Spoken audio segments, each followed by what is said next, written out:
What is going on, everybody? It's Joe from Gadgetry Tech, and today we're going to talk about the Cloud III S wireless. This is a $180 wireless headset that works on a lot of different platforms, has an insane battery life of 120 hours on wireless, and frankly has a lot of the things I loved about the older Cloud III, but made a couple things better. Before I get any further, I just want to do a couple quick housekeeping bits, and one of them is another thank you to you all because the channel hit 100,000 subscribers. Then I went on vacation for a couple different locations, got food poisoning, and I'm finally back. So it's been a rough few weeks, but huge celebrations were had. We did a big giveaway. A lot of people are starting to receive their prizes, so I'm really excited for that. But the play button is finally here, and that really makes things very real. So I just want to take a quick moment to thank you all again for the support. Another quick note is HyperX did send this to me for review, and won't affect what I say about it. I'm going to have some things that I like and some things that I don't like, but I always want to disclose where these things come from. I do still buy a lot of products I review. This one just happens to not be one of them. So huge thanks to HyperX. They also did not solicit any feedback.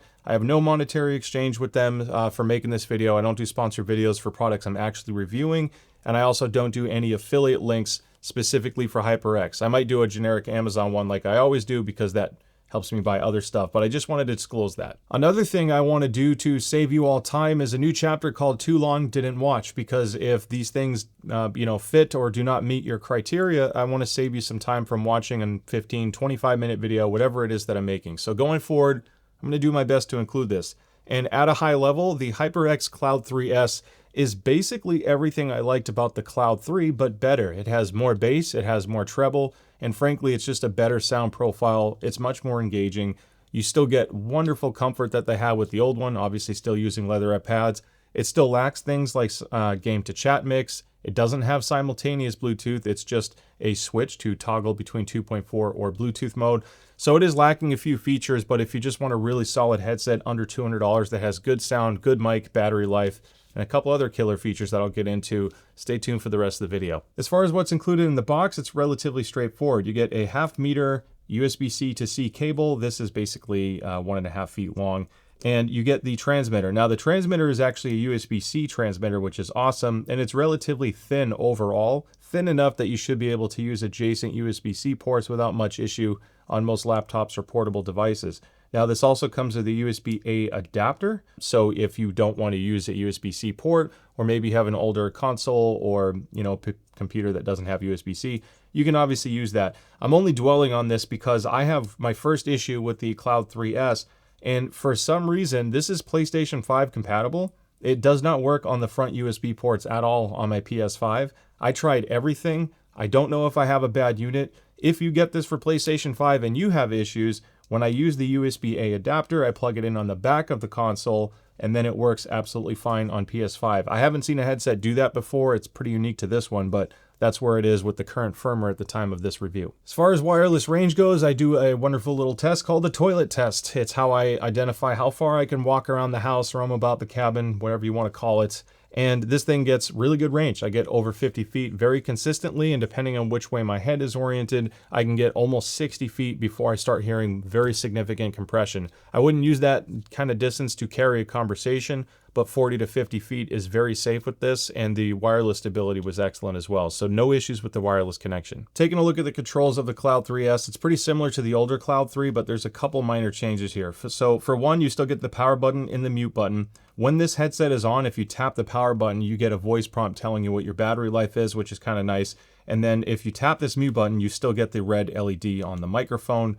So I like that touch as well because it's a faint glow, so it's not like too distracting, but at least you'll know if you're muted or not. And of course, you still get an audible tone just like the older one as well. Where it changes is the right cup. Now I still have the older HyperX Cloud III. Still a wonderful headset. I liked it a lot. The right side has the same volume wheel, but it has nothing else to it, and that's because it didn't have Bluetooth, which supports SBC, AAC, and LE audio. So it's nice to have more than one codec support. It's also really helpful if you happen to own an iPhone. Taking advantage of AAC does sound a lot better than SBC, so I like that they did that. To switch modes, all you have to do is toggle this little button here, and if you're on and in 2.4 mode, you switch it, it'll basically instantly connect to your phone, and now you see that the light is blue. I say this because there's no simultaneous Bluetooth here. You have to pick which one you're on, which is kind of a bummer because at $180, there are other headsets out there that do have simultaneous Bluetooth. So I really wish they had it. It's not a game breaker for a lot of people, but it's worth pointing out. Now this is the action button. This will play pause your media, and this does work on Windows. I tested it and on Mac. So if you're listening to music, you can tap that button. And of course it works as additional controls for Bluetooth mode. A single press will pause, a double press will go forward a track. If you have a phone call that's coming in, you can press that button once and it will answer a call. So the controls are relatively straightforward. It's basically the same exact design, except with the Bluetooth edition. Then you get a detachable mic, which a lot of people like. Now, what's another unique thing about this guy is if I remove the Cloud 3 and the Cloud 3S microphone, you're going to see that this is basically the same design, but on the S, there's a tiny little pinhole in there, and that's because it has a beamforming mic built in. So if you don't have the microphone plugged in and you want to take calls on the go, well, you can easily do that. And there is a hole there either way, but the microphone's actually not terrible. So I'll get into that in a mic test at the moment. The other thing to point out, the chassis is pretty much the same. However, the new Cloud 3S has these removable like magnetic plates, which is awesome. So they are going to sell some custom tags later. So I guess if there are different themes you want to do, or if you can eventually just buy a stock replacement, then you can do your own like DIY style themes. The Cloud 3S is available in this red and black color, or you can get it in all black, just like the older Cloud 3. Aside from that, the rest of the chassis is basically the same. So I'm going to move the older Cloud 3 out of the way to focus more on the Cloud 3S. This has an entire aluminum fork. This is very durable, and it still has the single knuckle, if you will. So like this whole piece right here, or the buckle, I should say. I called it a knuckle. A single buckle is designed to help reduce the chances of it cracking and breaking over time. Obviously, it's made of plastic, so it could be a little bit brittle, but it still should be rather durable. HyperX is one of the more durable headsets out there. You have an aluminum chassis, so this headband's going to withstand quite a bit of abuse. And then the padding on it is fantastic. It is all leatherette, but this is an extremely comfortable headphone. It weighs just over 300 grams, and the clamp force is under 400 grams. That combination makes this extremely comfortable to wear. It's very light on the head, and I can wear it for a long period of time. The ear cups themselves are rather large as well. Basically, you have 62 millimeters of height, 42 millimeters of width. There is an angled baffle inside, meaning the front depth is a little bit more shallow than the back. So the front depth is 20 millimeters and the back depth is 28 millimeters. Now, on the note of the pads, I don't usually do this anymore, but I wanted to use this to kind of paint a nice visualization here. So leatherette pads have advantages. One of the advantages of being a closed back headset with leatherette pads is it traps in the sound, which means other people in the room are less likely to hear what you're listening to. That also helps reduce what gets picked up by the microphone if you play at higher volumes. The other benefit is if you have a noisier environment, having leatherette pads with good sound isolation is going to help block those external noises. The downside of having a leatherette pad is they can get a little bit sweaty and spicy. Because this is an artificial leather, if you've ever had like a plastic bag rest on your skin for a long period of time, you can definitely feel that humidity build up quite quick and you will get a little sweaty. And the same general thing happens with leatherette pads. So I wanted to make a visual. So when you're wearing this headset, this is just plexiglass, it's nothing exotic here. So when I push down, you can see that surface area. Oh, the glare is so bad. Let's fix that. There we go. So when I push down, you can see how it kind of flattens out. Everywhere where it's flat against the glass is where it's creating a seal on your ear. And even at the lightest possible touch, it's still quite a bit of a surface area that's making a long, sealed contact with your skin. Again, that helps with all the other things I talked about, but the downside is that is where the heat buildup comes from. Now, I made StealthZ pads recently, and HyperX pads are very ubiquitous out there. You can buy a lot of different options. The StealthZ pads is a variant that I have in collaboration with Wicked Cushions, and it uses almost all velour with a leatherette liner on the inside because I was trying to preserve a lot of the sub-bass that headsets like this have. So the difference is when you put something like that on this and you press it down, it's creating a seal, but because it's a fabric, the fabric's going to be just a little bit more leaky and you shouldn't feel the same heat built up. It will feel warm, but it won't feel sweaty. Now, Wicked Cushions also has the freeze pad, which uses a sport fabric and gel and all of that. And that's a great pad too. That one is actually going to sound closer to the stock sound. This guy is designed to focus more on FPS gaming and kind of open up your sound stage and make it feel a little bit more breathable and airy. They both have their advantages. This has the weakest sound isolation. So if you have a really noisy environment, then maybe stick with the freeze pads if you're trying to get rid of that leatherette issue. The pads are actually super easy to switch off as well. All you have to do is pull it and it just comes right off. And there's that wonderful 53mm HyperX driver and that whole angled baffle I was telling you about.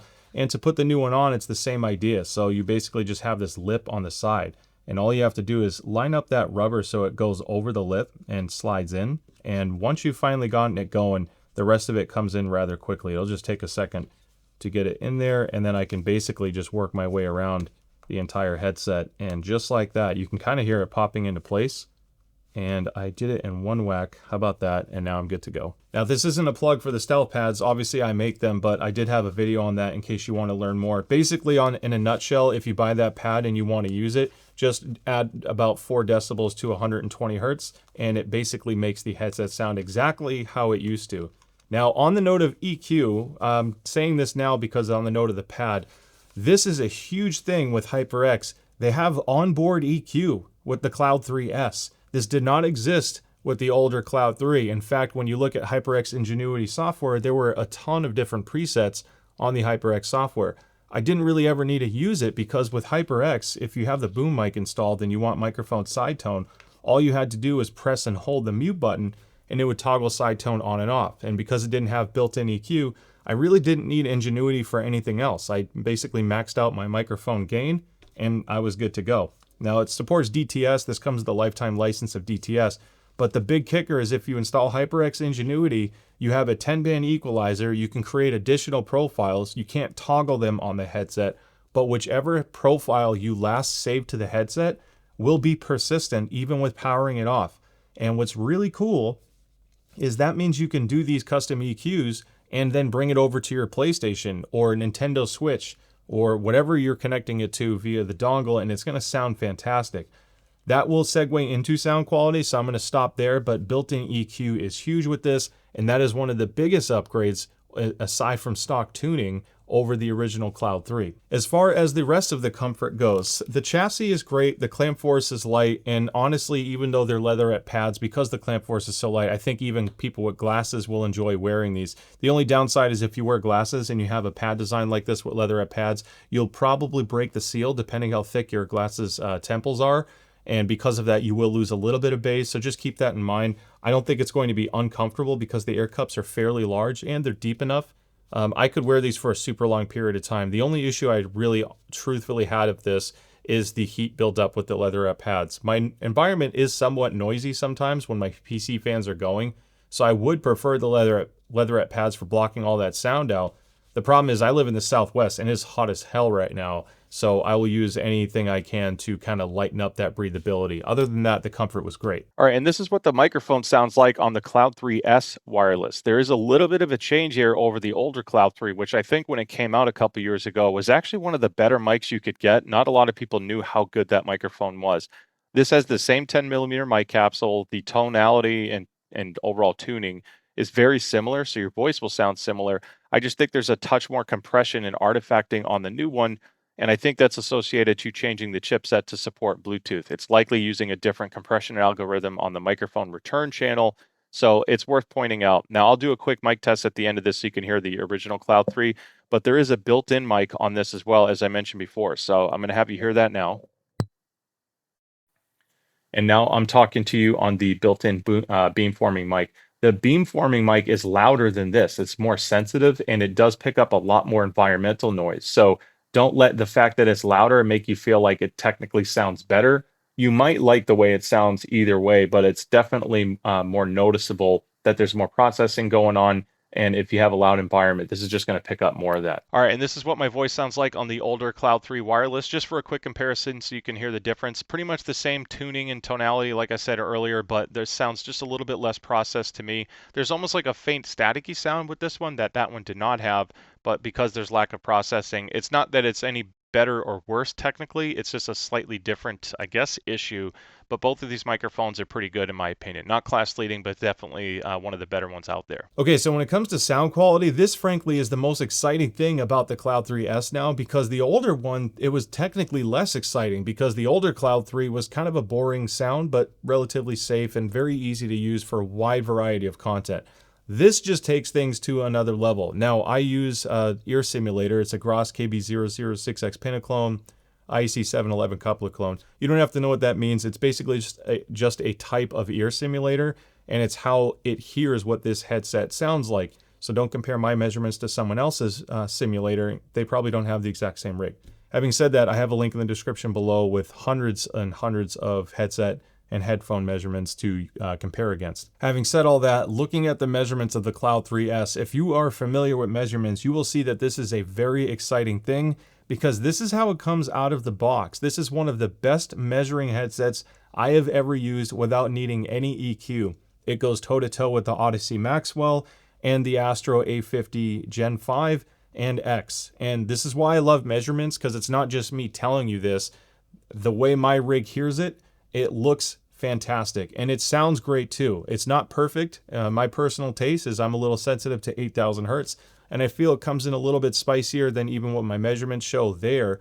So basically what HyperX did was, when you look at the measurements of the older Cloud 3, they boosted the bass and they boosted the upper mids and treble, which are basically the two biggest complaints on the older Cloud 3. Some gamers that have been with HyperX forever are upgrading from the older Clouds, Cloud 2, stuff that used different branded headsets when HyperX had nothing to do with HP.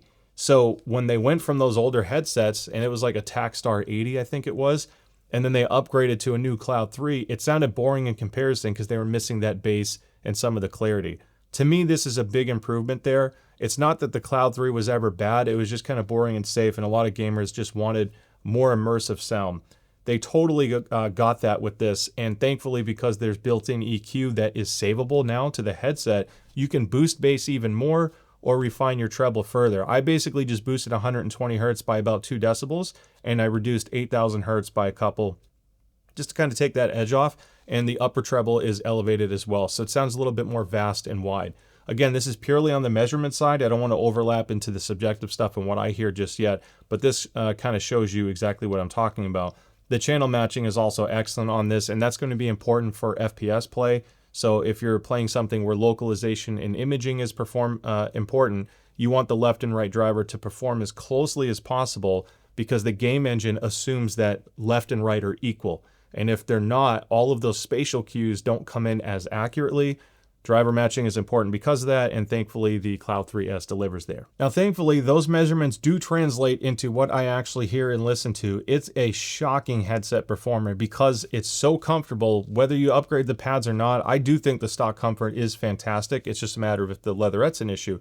But when it comes to the sound quality, you can listen to music, do conference calls all day, and then go switch to gaming at night and absolutely kill it. And it's not only going to be competitive if you're that type of player, but it's going to sound good too. You do get thunderous bass. It's nice and powerful and punchy, but it's not bleeding into the mid bass where everything sounds thick and boomy. I prefer this sound profile over the HyperX Alpha series and a lot of the older Clouds. I think they really finally nailed what they wanted to for a more mature and safe tuning, but also much more enjoyable and immersive. So it's a good blend of what gamers want, but I think what audiophiles crave as well. When you factor in that the microphone is as good as it is and the battery life can literally last you a week, that's pretty insane. And just to put it in perspective, when I was playing Call of Duty with this and doing my play test, I won my first game on Warzone, which is, I think, obviously a lot of luck of the draw. I'm not saying you're going to start winning a bunch of games, but bad headsets do make it hard to get wins, because if you miss really important audio cues and you guess wrong as a result, it could be a make or break situation. So I had no issues playing competitively on this, and then when I switched over to the immersive gaming, I actually recently acquired a Switch 2 because I've been told it has some good audio stuff. So I was playing Zelda on that. Mario Kart sounds fun, sounds fantastic there. So it's again one of those things where it just happens to work on everything. And when I listen to music, it really showcases, like, poor tuning on a headset can be masked to an extent with certain games because you don't know how it's supposed to sound in real life. You're just playing a game and you want to be able to hear it and still sound decent. You don't want like ear-stabbing treble. Where headsets are usually exposed, like gaming headsets, they're exposed often when you listen to music. Guitars don't sound right, voices sound pinched, or they sound shouty, or there's just stabbing amounts of treble and it's unpleasant. Or it's just frankly low quality drivers and there's a lot of distortion and lack of detail. None of that is the case with the Cloud 3S. It's seriously one of the very few headsets that you can just plug in and listen to everything. I will be doing a roundup where I start comparing this to many other $200 and below wireless headsets because frankly the market is just saturated with some pretty good options. I'm not a hype person. I don't always want to say something is the latest and greatest. This lacks game to chat mix, which is a huge bummer. It lacks simultaneous Bluetooth, which something like the SteelSeries Nova 7 has. I think the Fractalscape at $200 is a wonderful value. It too lacks simultaneous Bluetooth and game to chat mix, but it has immense clarity, and once you do EQ, that headset sounds like it's a much more expensive headset. The downside, obviously, like I said, is the lack of features, but it also doesn't, it has like a stronger clamp force too, which certain heads will have issues with. So this is just kind of scratching the surface of what I'm getting at here. And I think having said all that, if you know what you're getting with the Cloud 3S, which to me is almost the best of what's important in a gaming headset, is the battery life, the comfort, the microphone performance. It needs to be reliable, it needs to be well made, and it still should sound good. And they did all that. The only thing this is a downer on is the lack of Bluetooth and chat mix. But aside from that, it's a pretty damn solid headset. So I really think HP and HyperX are on a really good path with this. And if this is the direction they're going with future headsets, they're going to do quite well. I hope they come out with a pro version of this or some more elaborate version that squeezes in a few extra features for a little bit more, because they have the guts to make, like the bones, if you will, to make something super competitive even on the high end if they just added those extra features. So anyway, with that being said, we finally made it to the end. I went on a tangent, but I absolutely love this headset. I think it's fantastic, and I think a lot of people are going to be happy with it. And I hope they release a firmware update to fix the PlayStation issue where it doesn't work on the front of the PlayStation, because mine didn't. So with that being said, thank you so much for making it to the end. I hope you found this video helpful. Don't forget to like and subscribe if you haven't already. I'd love to see it in some future videos. Stay safe, and I will see you next time. Bye.